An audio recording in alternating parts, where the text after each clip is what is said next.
매일 아침 영양 꼭 챙기세요.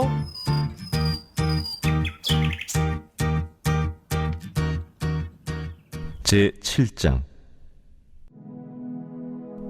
내 아들아, 내 말을 지키며 내 계명을 간직하라. 내 계명을 지켜 살며 내 법을 내 눈동자처럼 지키라. 이것을 내 손가락에 매며 이것을 내 마음판에 새기라. 지혜에게 너는 내 누이라 하며 명철에게 너는 내 친족이라 하라. 그리하면 이것이 너를 지켜서 음녀에게 말로 호리는 이방 여인에게 빠지지 않게 하리라. 내가 내 집 들창으로 살창으로 내다보다가 어리석은 자 중에 젊은이 가운데에 한 지혜 없는 자를 보았노라. 그가 거리를 지나 음녀의 골목 모퉁이로 가까이 하여 그의 집 쪽으로 가는데 저물 때, 황혼 때, 깊은 밤 흑암 중이라. 오늘 본문 말씀을 보면 두 종류의 말이 있다는 것을 가르쳐 줍니다. 첫째는 지혜의 말입니다. 2절 말씀을 보면 지혜의 말은 하나님 아버지께서 아들된 우리에게 지키라고 하시는 계명과 법을 의미합니다. 반면에 또 다른 한 종류의 말은 5절에 보면 이방 여인이 우리를 호리는 말이라고 표현하고 있습니다. 악하고 음란한 길로 이끄는 유혹하는 말이라는 뜻입니다. 이런 말들은 대개 인간의 말초신경을 자극하고 욕망을 부추기는 달콤한 사탕발림의 말들입니다. 몸과 마음을 모두 망가뜨리는 치명적인 독을 감춘 위선적인 말입니다. 우리는 하나님께서 우리에게 말씀하신 지혜의 계명과 법을 따르고 있습니까? 아니면 그럴듯하게 독을 감춘 호리는 말을 따라서 살아가고 있습니까? 우리를 넘어뜨리는 악한 영적 세력에게 넘어가지 않기 위해서는 하나님의 말씀을 늘 가까이 하는 삶을 살아야 합니다. 오늘 말씀에 하나님의 말씀을 지키며 마음의 색이라는 표현이 1절부터 3절 사이에 무려 5번이나 반복함으로 강조하고 있습니다. 그런데 많은 사람들은 하나님의 말씀에는 별로 관심을 갖지 않습니다. 하나님의 말씀을 들어도 나와 아무런 상관없는 말씀인 것처럼 무관심하고 무시하는 경향이 있습니다.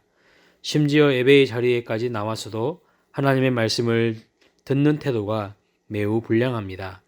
왜 하나님의 말씀에 관심이 없을까요? 세상에 재미있고 사탕발림의 말들에 길들여져 있기 때문입니다.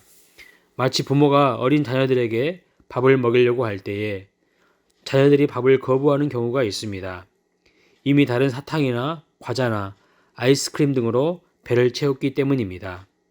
그러나 밥이 아닌 다른 것을 먹는 것이 그 아이의 성장에는 별다른 도움이 되지 않는 것처럼 세상의 말들에 길들여지고 헛배가 가득 찬 인생은 하나님의 말씀이 몸이 건조한 아무런 맛이 없는 음식처럼 느껴지는 것입니다.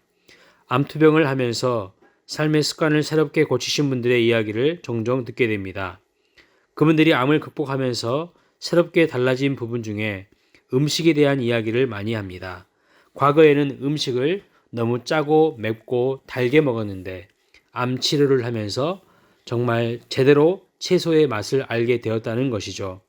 전에는 나물과 채소와 이런 음식들이 도대체 무슨 맛인지 알지 못했지만 이제는 신선하고 좋은 음식과 그렇지 못한 해로운 음식을 구별할 수 있게 되었다는 이야기를 들은 적이 있습니다. 그렇습니다. 좋은 약이 입에 쓴 법이고 좋은 음식이 결국 우리의 몸을 건강하게 하는 것처럼 하나님의 말씀을 묵상하며 즐거워하며 그 말씀을 지켜 행하는 자는 하나님의 크신 은혜와 축복을 받게 됩니다. 우리는 어떤 말을 좋아합니까? 사탕발림의 말만 좋아하지는 않습니까?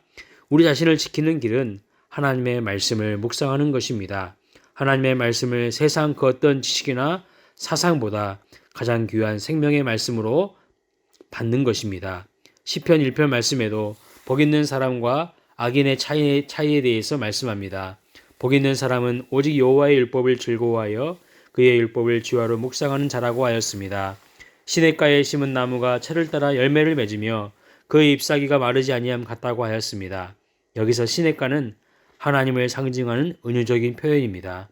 하나님께 마음의 뿌리를 견고하게 내리는 인생은 자기 힘과 노력과 열심이 아닌 하나님이 주시는 은혜와 능력으로 열매 맺는 삶을 살아갑니다. 뿌리를 시냇가에 내리지 않는 인생은 혼자서 열심히 일을 하고 수고한다고 열매를 맺을 수 없습니다. 만복의 근원이신 하나님과 깊이 연결되는 삶은 하나님의 말씀을 주야로 묵상하며 지켜 행하는 것입니다. 그리고 하나님과 깊이 연결되어 있기에 반드시 하나님의 축복과 은혜를 받게 됩니다. 그러나 악인은 바람에 나는 겨와 같다고 합니다. 바람에 나는 겨가 뿌리가 있습니까? 하나님의 말씀에 뿌리 내리지 못하기 때문에 세상 유행과 풍조에 따라 살다가 허무한 인생으로 끝나는 것입니다. 본문 6절부터 9절 말씀을 보면 한 젊은이가 음녀의 골목 모퉁이로 가까이 한다고 말씀합니다. 하나님의 말씀으로 마음을 굳게 지키지 않으면 우리의 발걸음은 어느새 어두운 곳으로 행하게 됩니다. 하나님의 말씀이 그 마음에 새겨져 있지 않는 자는 결정적인 순간에 자기 마음대로 자기 욕망과 본성대로 어두운 곳, 음녀가 있는 곳으로 가게 된다는 것을 말씀합니다. 시편 기자는 이렇게 고백하죠. 주의 말씀은 내 발의 등이요 내 길의 빛이니이다. 주의 말씀을 사랑하고 즐거워하시기 바랍니다. 주님의 말씀을 묵상해야 합니다. 결국 주의 말씀이 우리를 생명의 길로 인도하시기 때문입니다. 하나님의 말씀을 붙들어 오늘도 승리하는 삶이 되시길 주님의 이름으로 축원합니다. 기도하겠습니다. 하나님 아버지, 우리는 이 세상에 살면서 세상의 지식을 많이 알고 있는데 하나님의 말씀에는 참으로 무지하고 무관심하고 몸이 건조한 말씀이라고 판단할 때가 얼마나 많은지요. 우리의 어리석음을 용서하여 주시고 생명의 말씀, 지혜의 말씀인 하나님의 말씀을 늘 묵상하며 지켜 행하는 삶이 되게 하여 주시옵소서. 세상의 헛배가 불러서 하나님의 말씀에는 관심조차 없는 악인의 길로 가지 않게 하시고 우리의 마음 중심이 오직 하나님의 말씀에 깊이 뿌리 내리는 인생이 되게 하여 주시옵소서. 오늘 또 사랑하는 성도님들의 모든 삶을 지켜주시고 말씀을 묵상하는 가운데에 하나님과 깊은 교제를 누리는 은혜의 날이 되게 하여 주시옵소서. 감사드리며 예수님의 이름으로 기도하옵나이다. 아멘.